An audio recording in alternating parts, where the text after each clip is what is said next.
Hello everyone, I'm Justina Paris and I welcome you all to today's daily news analysis. आज है 6 June 2025 and we're going to be seeing important articles from the Hindu and the Indian Express. So let's begin. So we're starting the class with a rather sad news, and this is with regard to the recent winning of the IPL 18th session that was won by the RCB. तो RCB ने एक जश्न मनाया, एक celebratory event बनाया था on the 4th of June, right after the next day after the IPL. And कौन से स्टेडियम में किया था? एम चिन्नप्पा स्वामी स्टेडियम बेंगलुरु में ये एक सेलिब्रेशन क्रिएट किया था. इस स्टेडियम में कैपेसिटी है केवल 35,000, बट यहाँ पे बहुत लोग जमा हुए थे, about 2 to 3 lakhs, right. So this created a stampede situation and बहुत लोगों की जान गई. स्पेशली दुख इस बात का है कि they were all very young, they were all below 30 years old. कुछ स्कूल गोइंग किड्स से, कुछ थे mainly in college, some were also working, जिन्होंने लीव लिया था, हाफ डे लिया था, and they went to witness this celebration. So it's a very sad news and 11 people have died, many people have been injured. तो अभी क्या हुआ है? They have kept inquiry. ठीक है, इंक्वायरी कौन कर रहा है? The person is Karnataka high court जज जिनका नाम है Michael D'Cunha. Michael Dicuna is the one who is inquiring a judicial inquiry इस particular केस में. बहुत सारे पुलिस ऑफिसर्स को सस्पेंड भी किया है, बेंगलुरु पुलिस चीफ को. FIRs भी किए हैं against the RCB franchisee, against DNA Entertainment. A lot of these associates have been FIR has been filed against them, right? So ये पूरा आर्टिकल था with regard to this. Let's now proceed to the first article of the day. That is rather uneasy news for India again, जहाँ पे पाकिस्तान बन रहा है chair. Okay, and look at the irony. It is a chair to a anti-terror panel. यानी terrorism के खिलाफ ये एक लीडर बना है. So let's understand what is this committee about, right? So firstly, Pakistan has become a chair of the UNSC Sanctions Committee on the Taliban. तो तालिबान पे sanctions लगाने वाली जो कमेटी है, इसका चेयर बना है Pakistan. The resolution number is 1988. इनके अलावा we have the vice chairs. कौन है? तो vice chairs है Guyana and Russia. Guyana and Russia are the vice chairs. इनके अलावा they have also become the vice chair, यानी Pakistan has become vice chair of the CTC यानी counter terrorism committee. और ये जो कमिटी है ये बनी थी रेजोल्यूशन 1373 के लिए, and it was mainly post the 9/11 attacks. Okay, the 9/11 attacks. तो यहाँ पे वाइस चेयर है पाकिस्तान के अलावा फ्रांस और रशिया भी. So there are 3 vice chairs, France, Russia and Pakistan. इसका चेयर कौन है? यहाँ पे द चेयर इज अल्जीरिया. ठीक है, सो दिस इज पाकिस्तान का appointment, one as a chair in the UNSC committee जहां पे तालिबान पे सैंक्शंस है, और दूसरा है काउंटर टेररिज्म कमिटी जहां पे वो वाइस चेयर बना है, और यहाँ पे चेयर बना है अल्जीरिया. इनके अलावा they have also been the co-chair of some other committee. So there is an informal working group on UN documentation. और इसके अलावा एक नई कमिटी बनी है called as the working group on sanctions. And इस working group और sanctions में पाकिस्तान के अलावा there is also Greece who is the co-chair. Okay, so there are some new committees that are formed, some old committees, and जहाँ पे कौन chair है ये सब बताया है. Now there is one more terrorism पे एक committee है. Let's also remember that one. The name of the committee is UNSC 1267. Now this is the most important committee with regard to terrorism. ठीक है, UN 1267. तो ISIL and Al-Qaeda Sanctions Committee, ठीक है, ये committee का नाम है. और अभी यहाँ पे याद रखना है कि चेयर है डेनमार्क. इंडिया यहाँ पे हुआ करती थी इन 2022. We are not the chair anymore, but this is the most important terrorism related committee against terrorism. तो डेनमार्क इसका चेयर है, और Russia and Sierra Leone, these are the co-chairs. So ये जो इनके साथ जो एसोसिएटेड अलकायदा ऐसे ग्रुप्स के साथ एसोसिएटेड जो मेंबर्स हैं उन पे सैंक्शंस लगाने वाली ये कमेटी है, जहां पे अभी डेनमार्क चेयर है और उसके अलावा Russia and Sierra Leone co-chairs. Now coming to understand India is not happy and ये जो बना भी है Pakistan chair, it is at the time जहां पे हमने डिप्लोमेटिक आउटरीच किया था. We have seen in the recent times, हमने हमारे लीडर्स को भेजा था, शशि थरूर को भेजा था, many other countries, Japan, US, we had sent our dignitaries to these countries to talk about, to voice की पाकिस्तान कितना एक सेफ हेवन बन रहा है फॉर टेररिज्म, ये टेररिज्म को सपोर्ट कर रहा है, ये सब हमने किया था. And in this limelight, in this sideways, we are seeing that Pakistan को बनाया है इन्होंने chair. So it is of course a embarrassment for India, right? Apart from that, Pakistan को ये इतने बड़े पोजीशंस कैसे मिले? यहाँ पे याद रखते हैं कि अपॉइंटमेंट जो है इनको चाहिए परमानेंट और नॉन परमानेंट यूएनएससी मेंबर्स के वोट की अप्रूवल. तो यहाँ पे याद रखना है आपको कि परमानेंट मेंबर्स कौन है. परमानेंट 5 मेंबर्स होते हैं जिसको हम P5 कहते हैं, and they are US, UK, France, Russia, China. ठीक है, these are the 5 members, whereas non-permanent members are 10. Okay, permanent is 5, non-permanent is 10, और ये हर 2 साल में इलेक्ट होता है, नए नए आते हैं. So यहाँ पे दोनों का अप्रूवल होता है and then you become a chair of the committees, right? तो यहाँ पे इट इज सेड कि ये जो P5 मेंबर्स हैं इन्होंने सपोर्ट किया था, एंड ऑफ कोर्स चाइना जो है it is backed by China. China is saying कि हाँ पाकिस्तान को बनाओ. So they want to create a better image for Pakistan because Pakistan and China are very good friends here. तो यहाँ पे इसीलिए it has got the position, and this is of course sad thing for India because in one end we are talking about Pakistan की पाकिस्तान ने ये किया है, terrorism किया है, पहलगाम अटैक, एंड हमने जवाब दिया है ऑपरेशन सिंदूर से. But here we see that Pakistan has still been given this important postings, right?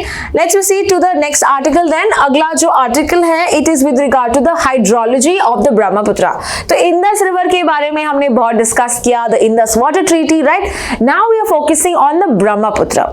Now Brahmaputra में recently बहुत news में था, इसीलिए because चाइना यहाँ पे डैम्स बना रहे हैं and it is making the world's largest dam, right? तो इसके बारे में हम देखते हैं and Brahmaputra how is this impacting India, ये सब हम इस वीडियो में देखते हैं, इस पार्ट पे देखते हैं. तो ब्रह्मपुत्र का ओरिजिन कहाँ से होता है? It happens in Tibet and इसका नाम यहाँ पे तिब्बत में इसको बोलते हैं द यारलुंग ज़ैंगपो रिवर. ठीक है, ब्रह्मपुत्र इंडिया में बोलते हैं, whereas Yarlung Tsangpo is set in Tibet. In India Arunachal Pradesh में हम इसको कहते हैं Siang. Okay, the name Brahmaputra is called Siang in Arunachal Pradesh and ये फ्लो होता है even through Assam and many states of India and exiting into bay of Bengal through the Bangladesh. तो अगर आप यहाँ पे देख रहे हो, यहाँ पे ये जो ब्रह्मपुत्र रिवर है, okay, at the end finally it goes to Bangladesh, और बांग्लादेश में हम उसको बोलते हैं Jamuna. So Bangladesh people call it Jamuna. So if you see that the Brahmaputra rivers flows through mainly the northeast India, right? Many Assam, Arunachal Pradesh, Nagaland, except for two places अगर हम याद रखें, Manipur and Tripura. These are the two states in which it doesn't flow. Okay, that is you can say Mizoram, Manipur and Tripura में ये flow नहीं होता. Right, so coming to understand, यहाँ पे 60 to 70% जो रिवर फ्लो होता है ये इंडिया में ही होता है, यानी कि we talk about the north east, there it happens to be more, the flow does happen there in India. Further Tibetan plateau में अगर हम देखें, the rainfall is less and India में रेनफॉल ज्यादा है, इसीलिए ज्यादा पानी ब्रह्मपुत्र में इंडिया के रेनफॉल की वजह से इंक्रीज होता है. So Indian areas get rainfall about 1200 to 2300. We know कि द वेटेस्ट रीजन ना चेरापूंजी जैसे हम कहते हैं वो भी मेघालय में है, तो इसके कारण we see that the water is accumulated very high with regard to the Brahmaputra region. So Brahmaputra flows to, if you say China, Bangladesh, right? We have with regard to India, ये major countries से यह flow होता है. Now, China ने कैसे dams बनाए हैं ये अभी हम देखते हैं. So most Chinese projects हम देखते हैं, they are run of the river dam. Okay, मतलब पानी के फ्लो के थ्रू ही उन्होंने, मतलब वो कोई स्टोर नहीं कर रहे हैं पानी, right, that's called as the run of the river hydro electric projects. तो मिनिमल स्टोरेज होता है यहाँ पे, and this is because it is flowing from China towards और तिब्बत टुवर्ड्स इंडिया। तो यहाँ पे ये डैम्स बना रहे हैं। तो इन्होंने जो अभी वर्ल्ड लार्जेस्ट डैम बनाना चाहा है, where is that, that's called as the Medog और the Motuo hydro power project. तो हमने बस याद रखा था वर्ल्ड्स लार्जेस्ट डैम, अभी इसका नाम है मी-डॉग और द मोटू, तो ये याद रखना है आपको, ठीक है, मोटू याद रखना, बहुत बड़ा डैम है, ठीक है। Now this is at the great bend of the Yarlung Tsangpo, that is the Brahmaputra river, and ये लार्जेस्ट यानी कि 3 times largest then the Three Gorges Dam. Three Gorges Dam is currently the largest dam in China, right, and अभी इससे भी 3 गुना ज्यादा ये बड़ा dam होगा, that is the Motuo dam. Further इसमें भी मिनिमल स्टोरेज होगा, पानी इतना वो कलेक्ट नहीं करेंगे, it will be mainly run of the river projects, इसीलिए ये कह रहा है कि इसका ज्यादा इम्पैक्ट इंडिया पे नहीं पड़ेगा, right, so it's unlikely to have an impact downstream because it is going to be through the run of the river project. Now यहाँ पे हम देखते हैं with regard to India and the contributions, India has only 34% of the basin area and it contributes 80% of the water yield। इसका मतलब है अगर हम एरिया की बात करें then it is only 34%, but rainfall की वजह से वहां पे जो ग्लेशियर्स मेल्ट होके, हम देखते हैं हिमालयन ग्लेशियर्स मेल्ट होके, इसके कारण यहाँ पे जो वाटर यील्ड है ये 80% है, ठीक है। सो एरिया स्मॉल है बट वाटर ज्यादा है, वाटर यील्ड ज्यादा है। Now rainfall, tributaries, okay, monsoon की वजह से यहाँ पे पानी बढ़ता है, एंड स्नो मेल्टिंग की वजह से, that's the second reason why the water has increased. Now what is the impact of the Chinese interventions, ये कह रहा है कि द आर्टिकल बताता है कि इससे इंडिया को क्या प्रॉब्लम्स हो सकती है, क्या इम्पैक्ट हो सकता है। सो एक तो हम देख रहे हैं कि ज्यादा इम्पैक्ट नहीं हो रहा है because these are the run of the river projects, ये लिमिटेड स्टोरेज है, तो इसका मतलब ये नहीं कि पानी इंडिया में नहीं आएगा, पानी अभी भी ज्यादा है, right, but we see that limited impact है, दैट इज करेक्ट, बट यहाँ पे प्रॉब्लम हो सकता है जब बारिश कम होगी, बारिश अगर कम होगी in the lean season then we may have a problem. Further flood and drought risk हो सकता है, मान लो अगर अनइंटेंशनल, मान लो ऐसा हो सकता है कि कोई लैंडस्लाइड हुआ या कोई डैम फेलियर हुआ, तब हमको यहाँ पे प्रॉब्लम्स हो सकती है, otherwise no. And fourthly the ecological impact that we can understand, जब डैम्स बनते हैं, राइट, उधर की जो बायोडाइवर्सिटी है that gets affected, right, there is a change in the flow, उधर की जो मरीन बायोडाइवर्सिटी है दैट आल्सो गेट्स अफेक्टेड। तो ये पूरा इम्पैक्ट है with regard to the Chinese largest dam, the Motuo dam. So India जो है कैसे यूज करती है ब्रह्मपुत्र रिवर, ये भी हम देखते हैं, what are the dams that we have. तो Brahmaputra, it carries about 30% of the India's water reserves and 41% of the hydro power potential, okay, तो 30% अगर total हम water देखें, so you know we have the peninsular rivers and the Himalayan reverse.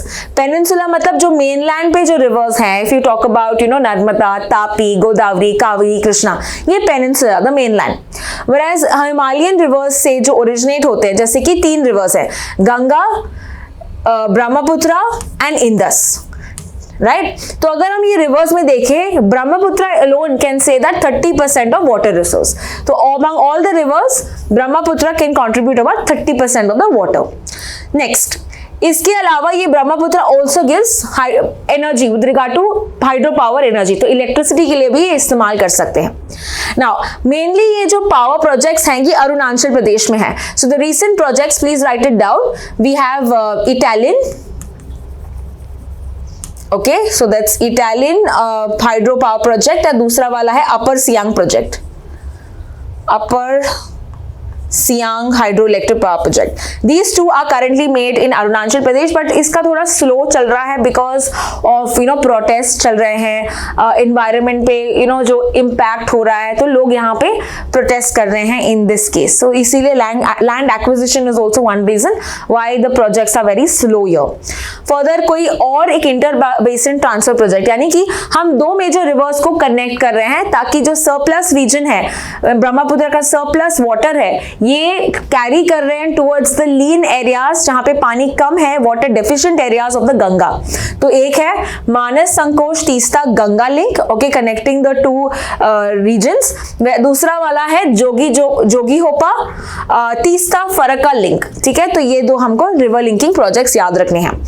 Further we also see in terms of recommended actions for India, India क्या कर सकती है। So this is easy to understand कि India को यहाँ पे एक वाटर डिप्लोमेसी शेयर करनी चाहिए with China. It needs to connect with data sharing protocols, right. हमको रियल टाइम डेटा शेयर करना चाहिए चाइना के साथ। If the water is low, water is high, we need to have this open talks using diplomacy.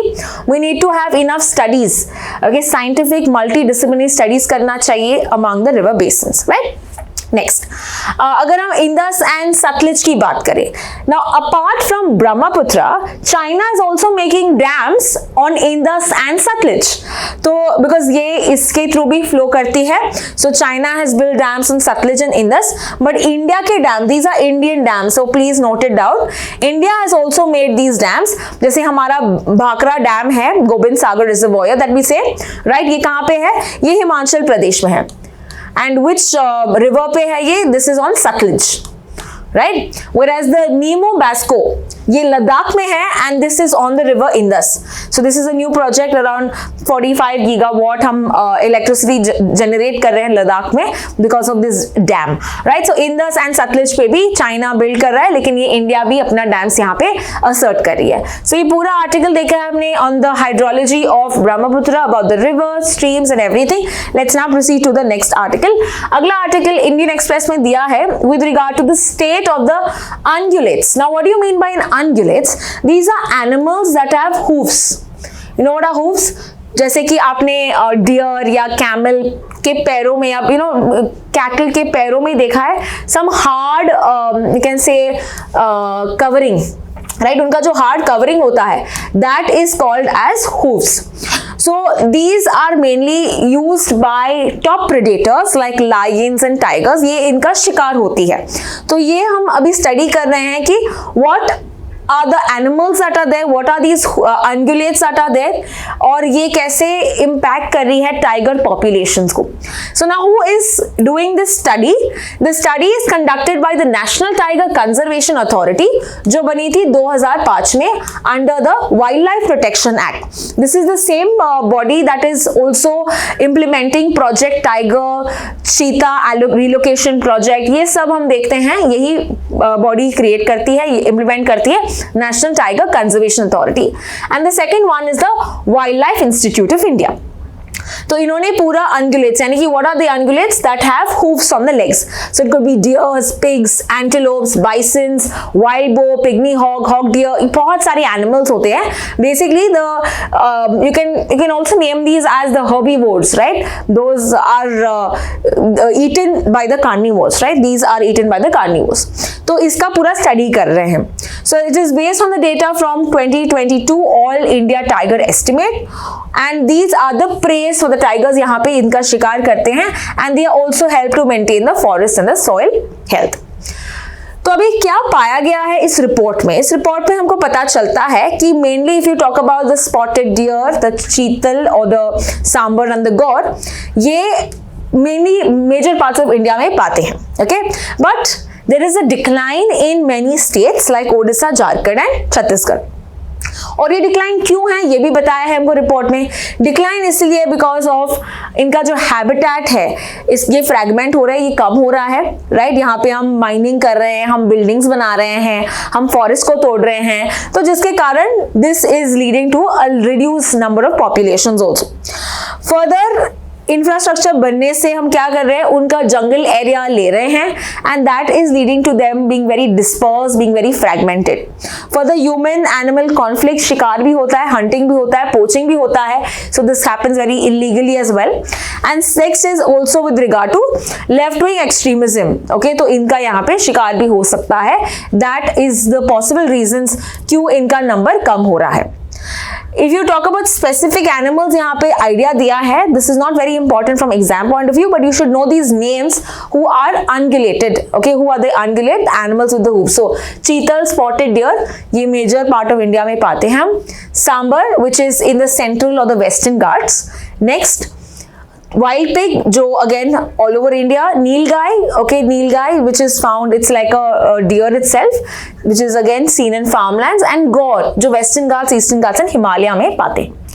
Now, recently दो states ने recently एक census किया था, the नीलगिरी तार census. Can you tell me the states जिन्होंने ये census किया है? This was possibly about 2 months ago. Nilgiri तार census. Okay, एक तो एक स्टेट एनिमल भी है ये उस स्टेट का. सो नीलगिरी तार सेंसस आपको बताना है कि कौन से स्टेट में सर्वे रिसेंटली किया गया है. Coming back to this, what is the significance for tigers if you talk about these animals?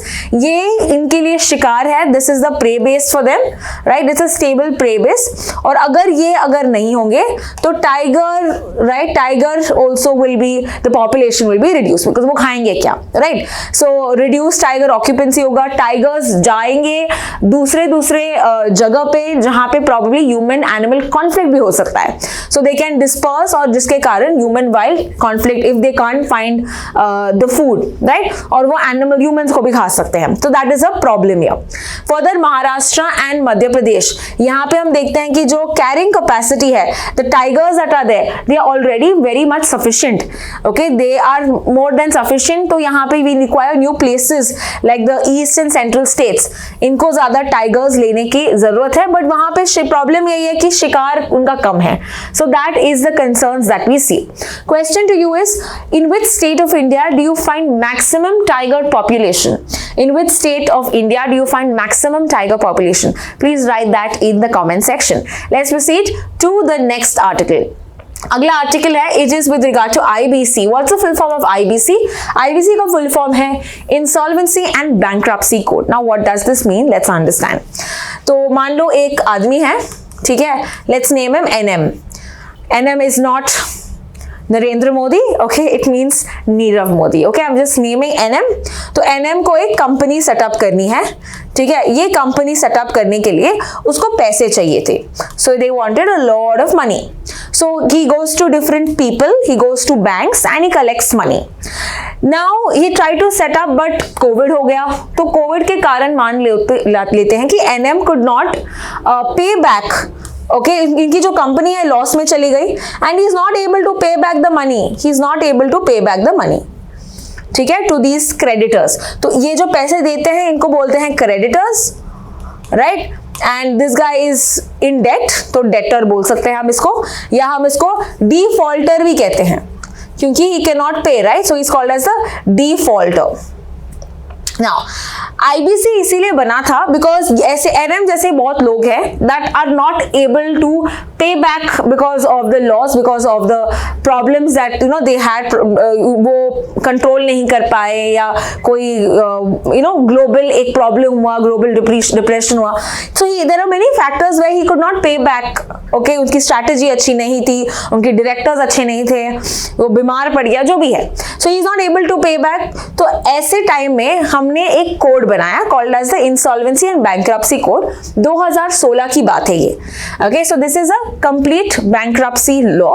That means if at all I am not able to pay back, I will be called as a bankrupt. Okay, तो मतलब अभी मेरे पास बिल्कुल भी पैसे नहीं है पे करने के लिए. तो इसमें कंट्रोल शिफ्ट किया जाता है from the debtor to the creditors. Creditors को यहाँ पे ज्यादा यहाँ पे पावर मिलता है उस कंपनी में, उसके जो कंपनी में उसके जो शेयर्स में है, they take full control of this. Further ये टाइम बाउंड रेजोल्यूशन मैकेनिज्म, तो यहाँ पे गवर्नमेंट के अलावा ये क्रेडिटर्स और सब बैंक्स और सब मिलते हैं और ये डिसाइड करते हैं कि क्या करना चाहिए अभी. तो पूरा रेजोल्यूशन 330 डेज के अंदर करना पड़ेगा. So we are having a time bound frame. ऐसा नहीं कि आराम से हम पैसे, because these guys also want their money back, right? तो 330 days का हमने एक मैक्सिमम टाइमलाइन रखा है. एंड फर्दर इससे ये भी इम्प्रूव हुआ, हम देखा है हमने कि the recovery has improved. Okay, that means these creditors were able to get their money back. कैसे? मेनली वो कंपनी बेचती, ओके, या हम देखते हैं कि उसके जो भी चीजें थे, राइट, मे बी कंप्यूटर्स और सब भी है वो भी बेचते हैं. So all of these assets may be वो sold, right, the company, the land was sold, जिसके कारण they were able to get some money. या the second option is these guys said कि मुझे कुछ आइडिया है, I have better ideas to run this. तो इन्होंने बैठ के ये कंपनी चलाई, टेक ओवर किया. So there are various ways that they can control the situation and that is what you mean by insolvency and bankruptcy code.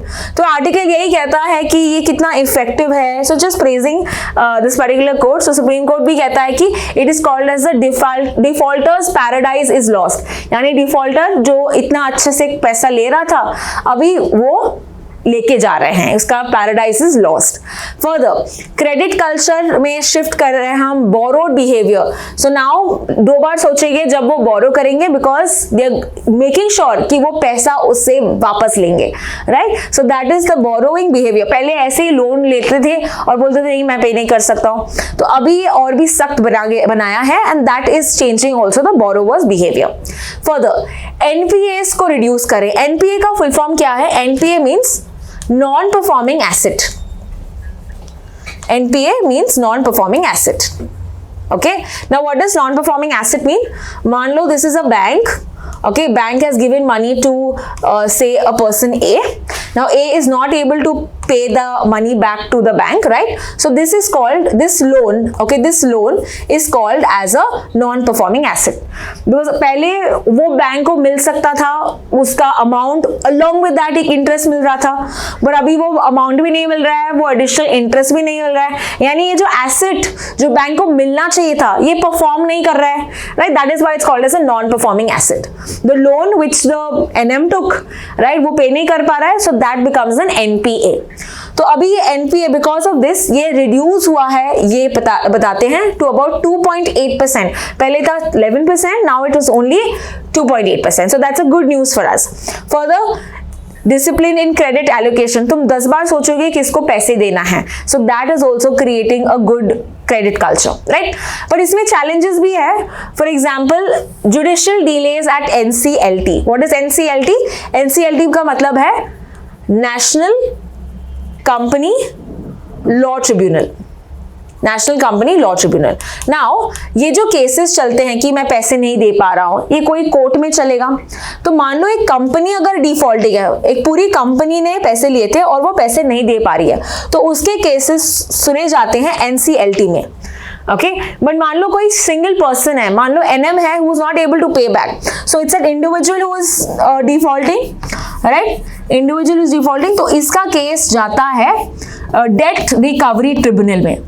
Okay, so debt recovery tribunal is for individual cases who are not able to pay, whereas a company who is not able to pay, उसके cases जाते हैं national company law tribunal में. तो यहाँ पे क्या हो रहा है, बहुत सारा डिले हो रहा है, टाइमलाइन बढ़ रहा है. Okay, that is a problem. फिर इसके कारण इन्वेस्टर का कॉन्फिडेंस, इन्वेस्टर भी सोचेगा 10 बार कि क्या मैं पैसे डालूं कि नहीं. So there is no confidence here as well. Further implementation ये सही से नहीं हो रहा है. 330 डेज तो दिया गया है, बट कितना 330 डेज में हो रहा है ये भी एक क्वेश्चन है. So all of these you can say are traditional problems that we see in the IBC, जहां पे हम इंप्रूव कर सकते हैं. और तो ये पूरा आर्टिकल हमने देखा इंसॉल्वेंसी एंड बैंक्रप्सी कोड जो आया था 2016 में. Proceeding to the next article, this is with regard to Ladakh ने गवर्नमेंट जॉब रिजर्वेशन पॉलिसी एक इंट्रोड्यूस किया है, तो उसके बारे में जान लेते हैं. So recently we have our president, okay, Draupadi Murmu, she passed this 4 notification. What is this? Let's see. Ladakh Official Language Regulation 2025, Ladakh Civil Services Decentralization Recruitment Amendment Regulation 2025, Ladakh Autonomous Hill Development Councils 2025 and Union Territory of Ladakh Reservation 2025. तो ये 4 यहाँ पे notification दी थी. Main purpose क्या है इस regulation का, let's understand. Firstly 85% reservation दिया जाएगा गवर्नमेंट जॉब के लिए for the resident Ladakhis. Okay, so अगर लद्दाख में कोई गवर्नमेंट जॉब्स हैं, that 85% will go to the Ladakhis. Next 10% और मिलेगा for the economically weaker section. मतलब टोटल रिजर्वेशन कितना है? टोटल रिजर्वेशन है 95%, which is the highest ever in India. Okay, तो हाईएस्ट एवर रिजर्वेशन कहां पे पूछा है? Then you have to remember it is Ladakh. Okay, with standing at 95%. फिर डोमिसाइल एलिजिबिलिटी, अगर आपको डोमिसाइल चाहिए, you have to be a resident of Ladakh for 15 years continuously, okay, since October 31st 2019, ठीक है, 50 years अगर आपको डोमिसाइल चाहिए। फर्दर, कौन दे सकता है domicile? Domicile is given by the tahsildars. Okay, now what are the languages that are declared official? That is English, Hindi, Urdu, Bhoti, Purgi. ठीक है, these are the official languages considered in Ladakh. So we see ना official language regulation में ये important है।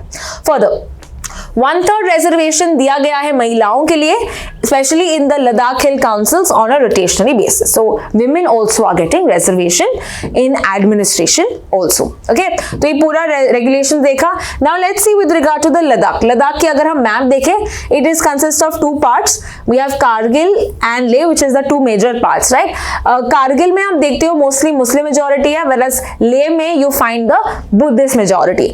Population इसका है 2 lakh, which is again 2011 वाला, तो ये बढ़ेगा ऑफ कोर्स। एंड मेजर हम देखते हैं 80% ऑफ द पॉपुलेशन जो है ये अभी भी ट्राइबल है, राइट। सो यहाँ पे पॉलिसी क्यों चाहिए थी? Why did we have this new notification? It is because जब आर्टिकल 370 को हटाया था, रिवोक किया था, वी नो अगस्त में ही हुआ था, राइट। तो ये जब हुआ था, जो जम्मू कश्मीर है, right, that was divided into 2 union territories. Jammu Kashmir was divided into 2 union territories. One was Jammu Kashmir and the second one was Ladakh. Jammu Kashmir को मिला था legislative assembly, but Ladakh did not get a legislative assembly. Okay, it is directly controlled by the center. तो यहाँ पे आवाज उठाई ये है कि इनको सिविल प्रोटेस्ट चल रहे थे, डिमांड चल रही थी कि they should protect the tribal population, नहीं तो this is they are going to be marginalise, they are going to be sideline. तो इनके जो आइडेंटिटी है, रिसोर्सेज है, एम्प्लॉयमेंट है, इनके लिए they were voicing their demand. So यहाँ पे एक बॉडी भी फॉर्म हुई थी, Leh apex body, that was formed in 2020, right. And बहुत सारे दूसरे एसोसिएशंस ने भी इनका सपोर्ट किया, like the Ladakh Buddhist association, like the Kargil democratic alliance, and they created this body fighting for their rights. और इनके मेजर डिमांड यही थे कि they want to be included in the 6th schedule. Now what is the 6th schedule? 6th schedule is where they can protect their tribal and land rights. ज्यादा powers मिलते हैं उन areas को, okay, so that they are able to protect their tribal rights. They are able to make councils, और ये councils यहाँ पे check करते हैं कि क्या ये major laws यहाँ पे apply करते हैं या suggest करते हैं कि कौन से laws will be better in our areas. So basically giving more powers to the tribals, okay, with regard to their land in that region. तो उनको चाहिए था कि उनका नाम 6th शेड्यूल में आए। Further, we have statehood. They also said कि हमको एक अलग स्टेट बनना है, हमको यूनियन टेरिटरी नहीं बनना है। We also want a legislative assembly. We also want a Lok Sabha seat, अभी तो नहीं है, right? So they want a separate Lok Sabha seat for Leh and Kargil. Further, they also talked about for government vacancies में fill करने, बहुत सारे यहाँ पे gaps है, तो यहाँ पे you need to have more appointments, and that is what their demand was. तो ये पूरा आर्टिकल हमने देखा है with regard to what is the Ladakh's demand and the recent notification that they had. Let's proceed to the next article. अगला article है Trump revised travel ban against 12 countries. तो which are the 12 countries that they have banned? यहाँ पे आप देख सकते हैं Afghanistan, Myanmar, Chad, Republic of Congo, Equatorial Guinea, Eritrea, Haiti, Iran, Libya, Somalia, Sudan and Yemen. तो इन कंट्रीज के लोगों को यहाँ पे बैन किया है, उनको वीजा नहीं दे रहे हैं, बट यहाँ पे एक्सेप्शंस भी होते हैं। लाइक फॉर एग्जांपल कोई Olympics, we have the Olympics that is going to happen in 2028, कहाँ पे हो रहा है? Use the comment section, I give you a hint, that is happening in US। तो उनका यहाँ पे जो लोग हैं, फॉर देम एक्सेप्शन है, उनके जो स्पोर्ट्स पर्सन है। फर्दर कोई फीफा वर्ल्ड कप है 2026 में, ये हो रहा है again because US is the co-host along with Canada and Mexico, allow किया है उनके इनके sports persons to come India, to come to US. Now question is why are we banning these? Why is US banning? Okay, तो ये हर time कुछ ना कुछ करते ही रहता है, पर अभी क्यों किया है उन्होंने बैन? रिसेंटली कोलोराडो में एक इजिप्शियन ने क्या किया था, ओपन फायर किया था, टेररिस्ट अटैक किया था, जहां पे 12 लोग मर गए थे. तो ये कंसर्न, कॉज ऑफ कंसर्न बोला है, and that is why he has given us this order. तो यहाँ पे state sponsor terrorism, so it's said कि state specific, state sponsor terrorism या terrorist safe havens are Iran, Somalia, Libya, Afghanistan, Cuba, right? Apart from that, lack of competent authority for passports and civil documents, मतलब ठीक तरह से इन लोग manage नहीं करते हैं, चेक नहीं करते, तो कोई भी यहाँ पे आ सकता है यूएसए में. So these are the countries. Further, बहुत लोग ऐसे वीजा लेके आते हैं बट उनके डेट के बाद भी they are controlling, they are staying in US. ठीक है, तो ओवर स्टे कर रहे हैं, वीजा के डेट के बाद भी, ओके, एक्सपायर होने के बाद भी ये यूएस में है. तो यहाँ पे भी इन कंट्रीज का नेम किया है. Further, refusal to accept deported nationals. Okay, so that is another concern which US has said. तो ये सब reasons की वजह से US has said that ये नहीं आना चाहिए, लेकिन कुछ exceptions भी है. For example, if there is somebody from these nationalities that are already holding a valid visa, तो इनको allow किया है.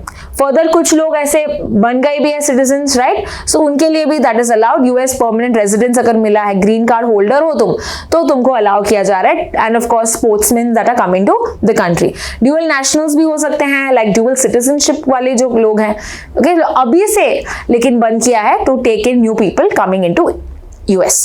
And they are not saying कि ये सिर्फ मुस्लिम कंट्रीज या एथनिक टारगेटिंग कर रहे हैं, नहीं, दे आर सेइंग कि हम नेशनल सिक्योरिटी हमारा कंसर्न है, यहाँ पे टेररिस्ट एक्टिविटीज हमारा कंसर्न है, and that is why we are ensuring कि ये यहाँ पे वो इन लोगों को नहीं ले रहे हैं. So that is the US stand with regard to ban on travel visa.